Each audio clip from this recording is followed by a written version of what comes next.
मनुष्य चाहे कितना भी प्रयास क्यों न कर ले, कितना भी प्रयत्न क्यों न कर ले, लेकिन उसे अपने कर्मों का फल तो भोगना ही पड़ता है। चाहे मनुष्य कितना ही प्रयत्न कर ले, लेकिन वह कभी अपने कर्मों से बच नहीं सकता। जैसी करनी वैसी भरनी, यह वाक्य तो आपने सुना ही होगा। अर्थात जैसे आप कर्म करोगे वैसा ही आपको फल भी प्राप्त होगा। लेकिन मेरा एक प्रश्न है, क्या आप इस बात पर यकीन करते हैं कि जैसा आप कर्म करेंगे वैसा ही आपको फल भी मिलेगा? अब आप में से अधिकतर लोगों के मन में यह प्रश्न जरूर उठ रहा होगा, क्योंकि इसमें पूछने वाली बात क्या है? यह तो सत्य ही है कि जैसे हम कर्म करेंगे वैसा ही हमें फल भी मिलेगा। लेकिन एक बार के लिए आंखें बंद करके अपने आप से यह प्रश्न कीजिए, देखिएगा कि आपको इस प्रश्न का उत्तर स्पष्टता से नहीं मिल पाएगा। कहीं ना कहीं आपके मन में एक संशय जरूर होगा कि क्या यह बात सच है या झूठ। दोस्तों, आज इस कहानी से हम समझेंगे कर्मों का खेल, आखिर अच्छे कर्मों का फल अच्छा और बुरे कर्मों का फल बुरा कैसे होता है। बहुत समय पहले की बात है, किसी गांव में एक बहुत ही ज्ञानी पंडित रहता था। एक दिन वह अपने बचपन के दोस्त से मिलने के लिए दूसरे गांव में जा रहा था। उसका वह दोस्त बचपन से ही गूंगा और एक पैर से अपाहिज था। उस पंडित के गांव से उसके दोस्त का घर काफी दूर था। वहां जाने के लिए बीच बीच में कई सारे छोटे छोटे गांव पड़ते थे। पंडित रास्ते में अपनी धुन में चला जा रहा था। चलते चलते उसकी मुलाकात एक व्यक्ति से होती है। रास्ते में उसे एक आदमी मिलता है जो ऐसा लगता था कि वह किसी का इंतजार कर रहा था, और वह भी पंडित के साथ चलने लगता है। उस आदमी को देखकर पंडित बहुत खुश हो जाता है। उसने सोचा, चलो अच्छा हुआ, साथ साथ चलने से उसका सफर आसानी से कट जाएगा। बात की शुरुआत करने के लिए उस पंडित ने उस व्यक्ति से उसका नाम पूछा, तो उसने अपना नाम धर्मराज बताया। पंडित को यह नाम कुछ अजीब सा लगता है, लेकिन उसने नाम के विषय में कुछ और पूछना उचित नहीं समझा। दोनों धीरे धीरे साथ में चल रहे थे। तभी रास्ते में एक गांव आता है। गांव का प्रवेश द्वार आते ही धर्मराज ने पंडित से कहा, तुम आगे चलो, मुझे इस गांव में एक काम है, मैं तुमसे आगे मिलता हूं। पंडित ने कहा, ठीक है। वह आगे रास्ते में चल देता है। कुछ देर बाद उस गांव में खबर फैली कि एक व्यक्ति को सांड ने अपनी सींग में फंसाकर मार दिया है।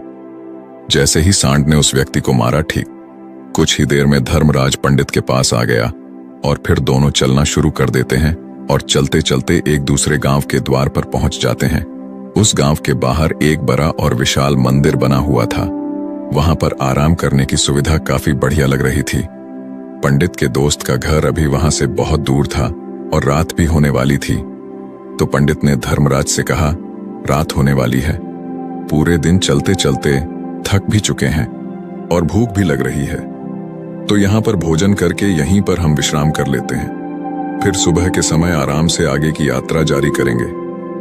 धर्मराज ने कहा, ठीक है, मुझे इस गांव में किसी को कुछ जरूरी सामान देने जाना है, तुम भोजन करके आराम करो, मैं बाद में आकर भोजन कर लूंगा। इतना कहकर वह वहां से चला जाता है। लेकिन उसके जाने के कुछ समय बाद, कुछ ही देर बाद उस गांव से धुआं उठता हुआ दिखाई देता है और देखते ही देखते पूरे गांव में आग लग जाती है। पंडित ने हैरानी से सोचा कि यह धर्मराज जहां भी जाता है वहां कोई न कोई अनहोनी जरूर हो जाती है, कुछ तो गड़बड़ी है इस व्यक्ति में। लेकिन पंडित ने रात्रि में धर्मराज से कुछ भी पूछना उचित नहीं समझा और वे दोनों सो गए। सुबह होते ही दोनों फिर से अपनी यात्रा शुरू कर देते हैं। कुछ देर चलने के बाद रास्ते में फिर से एक गांव आता है। धर्मराज ने फिर पंडित से कहा, आप आगे चलिए, मुझे इस गांव में अपने मित्र से मिलने जाना है, मैं अपने दोस्त से मिलने के बाद आगे रास्ते में मिलूंगा। यह कहकर धर्मराज वहां से चला गया। लेकिन पंडित इस बार आगे नहीं गया। वहीं खड़ा होकर धर्मराज को देखता रहा कि वह कहां जा रहा है और क्या करता है। तभी थोड़ी देर बाद लोगों की आवाज सुनाई देने लगी कि एक व्यक्ति को सांप ने काट लिया है और उसकी मृत्यु हो गई है। ठीक उसी समय धर्मराज फिर पंडित के पास पहुंच गया। लेकिन इस बार पंडित से रहा नहीं गया और उसने धर्मराज से पूछ ही लिया कि तुम जिस भी गांव में जाते हो वहां कोई ना कोई अनहोनी जरूर हो जाती है, क्या तुम मुझे बता सकते हो, यह ऐसा क्यों हो रहा है? धर्मराज ने कहा, पंडित जी, आप तो मुझे बहुत ज्ञानी मालूम पड़े थे, इसीलिए मैं आपके साथ चलने लगा था, क्योंकि ज्ञानियों का साथ बहुत अच्छा होता है, परंतु आप अभी तक समझ नहीं पाए कि मैं कौन हूं। पंडित ने कहा, मैं समझ गया हूं, लेकिन मुझे कुछ शंका है। अगर आप भी अपना उपयुक्त परिचय दे दें तो मेरे लिए आसानी होगी। तब धर्मराज ने जवाब दिया कि मैं एक यमदूत हूं और यमराज की आज्ञा से उन लोगों के प्राण हरण करता हूं जिनकी उम्र पूरी हो चुकी है। हालांकि पंडित को पहले से ही इस बात की आशंका थी, फिर भी धर्मराज के मुंह से ये बातें सुनकर वह घबरा गया।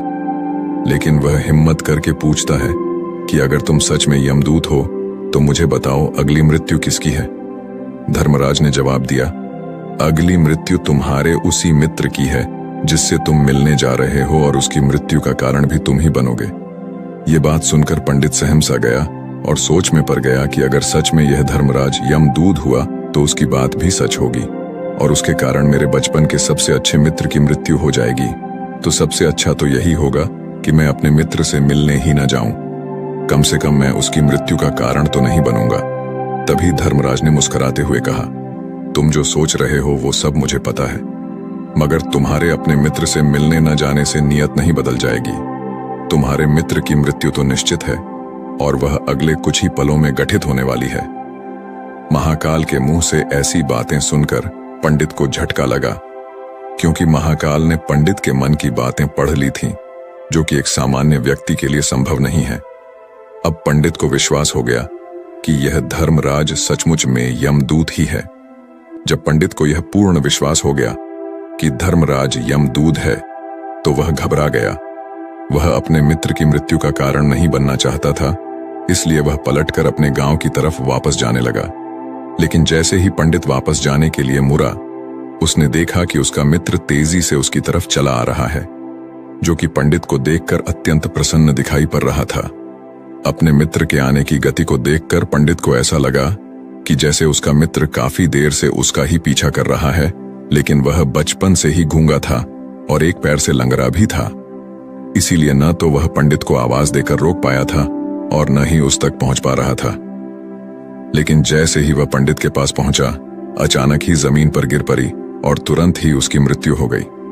पंडित हक्का बक्का होकर धर्मराज की ओर देखने लगा, जैसे कि वह पूछना चाह रहा हो कि आखिर क्या हुआ। धर्मराज पंडित के मन में उठ रहे प्रश्नों को समझ गया और बोला, तुम्हारे मित्र ने पिछले गांव में ही तुम्हें देख लिया था और वे वहीं से ही तुम्हारा पीछा कर रहा था, लेकिन गूंगा और लंगड़ा होने की वजह से वह तुम तक नहीं पहुंच पाया। उसने अपनी पूरी ताकत लगाकर तुम तक पहुंचने का प्रयास किया, लेकिन बुढ़ापे में बचपन जैसी ताकत नहीं होती, इसलिए दिल का दौरा होने के कारण उसकी मृत्यु हो गई, क्योंकि वह तुमसे मिलने के लिए अपनी सीमाओं को तोड़कर तुम्हारे पीछे भाग रहा था। इसलिए अपने मित्र की मृत्यु का कारण भी तुम ही कहलाओगे। अब पंडित को पूर्णतः यह विश्वास हो गया था कि धर्मराज एक यमदूत है और उसका कार्य जीवों के प्राण हरना है। लेकिन पंडित एक ज्ञानी व्यक्ति था।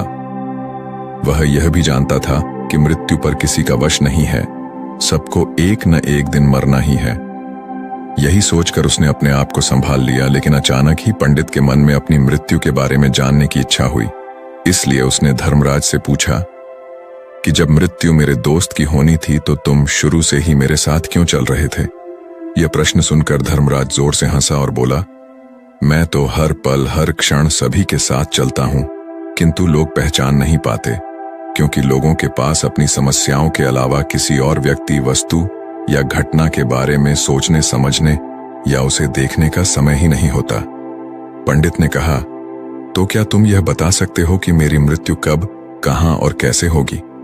महाकाल ने कहा, हालांकि किसी भी सामान्य जीव के लिए अपनी मृत्यु के बारे में जानना ठीक नहीं है, क्योंकि कोई भी जीव हो या जानवर, वह अपनी मृत्यु के बारे में जानकर बहुत दुखी हो जाता है। हालांकि तुम ज्ञानी व्यक्ति मालूम पड़ते हो और तुमने जिस तरीके से अपने मित्र की मृत्यु को सहन कर लिया है, उसे देखकर लगता है कि तुम अपनी मृत्यु के बारे में जानकर भी दुखी नहीं होंगे। और फिर महाकाल ने कहा, तो सुनो, तुम्हारी मृत्यु आज से ठीक 6 महीने बाद आज ही के दिन किसी दूसरे राज्य में फांसी लगने से होगी। और सबसे हैरानी की बात तो यह होगी कि तुम स्वयं ही खुशी से उस फांसी को स्वीकार कर लोगे। इतना कहकर धर्मराज वहां से चला गया, क्योंकि अब धर्मराज के पास पंडित के साथ चलते रहने का कोई कारण न था। इसके बाद पंडित ने अपने मित्र के शरीर का अंतिम संस्कार किया और यथाशक्ति उसके क्रियाकर्म करके अपने गांव वापस आ गया। लेकिन कोई व्यक्ति कितना भी ज्ञानी क्यों न हो, अपनी मृत्यु के बारे में जानकर दुखी तो होता ही है और मृत्यु से बचने का कोई न कोई उपाय भी खोजता है। तो पंडित ने भी वही किया। क्योंकि पंडित विद्वान था, इसलिए उसकी पहचान उस राज्य के राजा तक थी। पंडित ने सोचा कि राजा के पास तो कई सारे ज्ञानी मंत्री हैं, वह मेरी मृत्यु से संबंधित समस्या का कोई न कोई समाधान निकाल ही लेंगे। पंडित यही सब सोचता हुआ राज दरबार में पहुंच जाता है और राजा से सारी घटना के बारे में बताता है। राजा ने अपने मंत्रियों को सारी समस्या बताई और उनसे सलाह मांगी। अंत में सभी ने विचार विमर्श करके कहा, अगर पंडित की बात सही है तो उसकी मृत्यु भी 6 महीने बाद ही होगी, लेकिन मृत्यु तो तब होगी जब वह किसी दूसरे राज्य में जाएगा। यदि वह किसी दूसरे राज्य में जाए ही न तो मृत्यु ही नहीं होगी।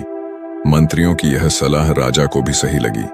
इसके बाद पंडित के रहने की सारी व्यवस्था महल में ही कर दी गई और राजा के आदेश के बिना उस पंडित से किसी को भी नहीं मिलने दिया जाता था। लेकिन पंडित कहीं भी आ जा सकता था, ताकि पंडित को यह न लगे कि वह राजा की कैद में है। परंतु पंडित डर के मारे स्वयं ही कहीं आता जाता नहीं था। धीरे धीरे महीने गुजरते गए और पंडित की मृत्यु का समय नजदीक आने लगा और अंततः वह भी दिन आ गया जिस दिन पंडित की मृत्यु होनी थी। तो जिस दिन पंडित की मृत्यु होनी थी उसकी एक रात पहले पंडित डर के मारे जल्दी ही सो गया, ताकि जल्दी से वह रात बीत जाए और अगले दिन आ जाए, ताकि उसकी मृत्यु टल सके। यही सोचकर वह जल्दी सो जाता है। लेकिन पंडित को नींद में चलने की बीमारी थी और अपनी इस बीमारी के बारे में वह स्वयं ही नहीं जानता था। तो फिर राजा, मंत्री या किसी वैद्य को इसके बारे में बताने का कोई प्रश्न ही नहीं उठता। पंडित अपनी मृत्यु को लेकर बहुत चिंतित था। वह पिछले कई दिनों से ठीक नहीं था, वो सो भी नहीं पा रहा था। और नींद में चलने की बीमारी भी तभी होती है जब व्यक्ति ठीक से सो नहीं पा रहा हो। तो उसी रात पंडित को नींद में चलने का दौरा पड़ा। वह उठा और महल से निकलकर अस्तबल में गया। क्योंकि पंडित राजा का खास मेहमान था, इसलिए किसी भी पहरेदार ने उसे नहीं रोका और न ही किसी तरह की कोई पूछताछ की। अस्तबल में पहुंचकर वह सबसे तेज चलने वाले घोड़े की पीठ पर सवार होकर नींद में ही अपने राज्य की सीमा से बाहर दूसरे पड़ोसी राज्य में चला गया। इतना ही नहीं, वह दूसरे राज्य के राजा के महल में पहुंच गया। उस महल के पहरेदार ने भी उसे नहीं रोका और न ही कोई पूछताछ की। सभी लोग रात्रि का अंतिम प्रहार होने के कारण गहरी नींद में थे। वह पंडित सीधे राजा के सैन्य कक्ष में पहुंचा, जहां राजा और रानी सो रहे थे। वह पंडित वहीं जाकर सो गया। सुबह हुई तो राजा ने पंडित को रानी के बगल में सोया हुआ देखा तो राजा बहुत क्रोधित हो गया। राजा ने पंडित को कैद करने का आदेश दे दिया। पंडित गिरफ्तार हो गया। लेकिन पंडित तो भूल चूक से आया था। उसे तो कुछ समझ नहीं आ रहा था कि आखिर वह दूसरे राज्य में और राजा के सैन्य कक्ष में कैसे पहुंचा। लेकिन वहां उसकी यह सब सुनने वाला कोई नहीं था। अगली सुबह राजा ने पंडित को दरबार में पेश करने का आदेश दिया। कुछ देर बाद उस पंडित को दरबार में लाया गया। पंडित को देखते ही राजा इतना बबूला हो गया कि उसे फांसी पर चढ़ा देने का हुक्म सुना दिया। फांसी की सजा सुनकर पंडित कांप गया, लेकिन फिर भी थोड़ी सी हिम्मत जुटाकर राजा से बोला, महाराज, मैं नहीं जानता कि मैं राजमहल तक कैसे पहुंचा। मैं यह भी नहीं जानता हूं कि आपके सैन्य कक्ष तक मैं कैसे आया और आपके महल के किसी पहरेदार या सैनिक ने मुझे रोका क्यों नहीं। लेकिन मैं इतना जरूर जानता हूं कि आज मेरी मृत्यु होनी थी और वो होनी भी जा रही है। राजा को यह बात थोड़ी अजीब लगी। उसने पंडित से पूछा, तुम्हें कैसे पता कि आज तुम्हारी मृत्यु होनी है? राजा के इस प्रश्न के जवाब में पंडित ने पिछले 6 महीने का सारा वाक्य राजा को सुना दिया और बोला, महाराज, मेरा क्या, किसी भी सामान्य व्यक्ति में इतना साहस नहीं कि वह राजा के सैन्य कक्ष में राजा की उपस्थिति में रानी के साथ सो जाए। राजा को पंडित की बात में थोड़ा तर्क दिखाई पड़ा, परंतु उसने सोचा कि यह मृत्यु से बचने के लिए धर्मराज और उसके द्वारा अपनी मृत्यु की भविष्यवाणी की कहानी बना रहा है। इसलिए राजा ने पंडित से कहा, यदि तुम्हारी बात सत्य है और आज ही तुम्हारी मृत्यु का दिन है, जैसा कि यमदूत धर्मराज ने तुमसे कहा था, तो आज तुम्हारी मृत्यु का कारण मैं नहीं बनूंगा। लेकिन यदि तुम्हारी बात झूठी निकली तो निश्चित ही आज तुम्हारी मृत्यु का दिन होगा, क्योंकि जिस राज्य से पंडित आया था उस राज्य का राजा इस राजा का मित्र था इसलिए इस राजा ने तुरंत अपने 2 सैनिकों को पड़ोसी राजा के पास भेजकर पंडित की बात की। सत्यता का प्रमाण मांगा, भेजे गए। सैनिक शाम तक लौटे और उन्होंने राजा को बताया कि महाराज, पंडित जो कुछ भी कह रहा है वह सब सत्य है। पड़ोसी राज्य के राजा ने पिछले 6 महीने से पंडित के रहने की सारी व्यवस्था अपने ही महल में कर रखी थी। पंडित राजा का खास मेहमान था। कल शाम राजा आखिरी बार पंडित से उसके कक्ष में मिले थे और उसके बाद ये इस राज्य में कैसे पहुंच गया, इसकी जानकारी किसी को भी नहीं है। इसलिए उस राज्य के राजा के अनुसार पंडित को फांसी की सजा देना ठीक नहीं है। लेकिन राजा के सामने एक नई समस्या थी, क्योंकि उसने बिना पूरी बात जाने ही पंडित को फांसी की सजा सुना दी थी। इसलिए अगर पंडित को फांसी नहीं दी जाती तो राजा के वचन का अपमान हो जाएगा। लेकिन अगर राजा की बात का मान रखा जाए तो बेवजह ही एक निर्दोष व्यक्ति की मौत हो जाएगी। राजा ने अपने सभी मंत्रियों से इस बारे में सुझाव मांगा, तो मंत्रियों ने राजा को सुझाव दिया कि महाराज, पंडित को एक कच्चे सूत के धागे से फांसी लगवा दी जाए। इससे आपके कथन का भी मान रह जाएगा और कच्चे सूत के धागे से पंडित को फांसी भी नहीं लगेगी और उसके प्राण भी बच जाएंगे। राजा को मंत्रियों का यह सुझाव पसंद आया और उसने ऐसा ही करने का आदेश दे दिया।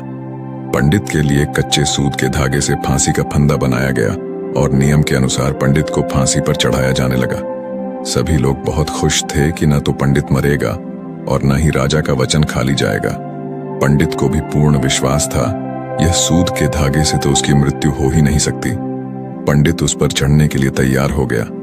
जैसा कि धर्मराज ने भविष्यवाणी की थी कि तुम खुद ही अपनी फांसी को स्वीकार करोगे, लेकिन जैसे ही पंडित को फांसी दी गई, सूत का धागा तो टूट गया, लेकिन टूटने से पहले उसने अपना काम कर दिया था। पंडित के गले की एक नस सूत के धागे के झटके से कट चुकी थी और पंडित जमीन पर परा तड़प रहा था। उस पल उसके गले से खून की फुहार निकल रही थी और देखते ही देखते पंडित का शरीर पूरी तरह से शांत हो गया। सभी लोग आश्चर्यचकित थे और पंडित को मरता हुआ देख रहे थे। किसी को विश्वास नहीं हो रहा था कि कच्चे सूत के धागे से भी किसी इंसान की मृत्यु हो सकती है। लेकिन घटना तो घट चुकी थी। नियति ने अपना काम कर दिया था और धर्मराज की भविष्यवाणी सच हो चुकी थी। दोस्तों, श्रीमद् भागवत गीता में भगवान श्री कृष्ण ने कहा है, जो होना होता है वह होकर ही रहता है। हम चाहे कितनी ही सावधानी बरते, कितना ही उपाय कर ले, लेकिन घटना और घटना की पूरी प्रणाली पहले से ही तय होती है, जिसे हम थोड़ा सा भी इधर उधर नहीं कर सकते हैं। दोस्तों, शायद इसीलिए ईश्वर ने हमें भविष्य जानने की क्षमता नहीं दी है, ताकि हम अपने जीवन को ज्यादा बेहतर तरीके से जी सके। और यही बात उस पंडित पर भी लागू होती है। अगर पंडित ने महाकाल से अपनी मृत्यु के बारे में न पूछा होता तो 6 महीने तक राजा के महल में कैद रहकर डर डर कर जीने की बजाय ज्यादा बेहतर जीवन जीता और अपनी जिंदगी को खुश रखता। तो दोस्तों, उम्मीद है इस वीडियो से आपको काफी कुछ सीखने को मिला होगा, और अगर कुछ सीखने को मिला हो तो हमारे इस वीडियो को लाइक, शेयर और बुधा स्टोरियन चैनल को सब्सक्राइब जरूर कर लीजिएगा और साथ ही कमेंट में नमो बुद्धाय जरूर लिखिएगा। धन्यवाद।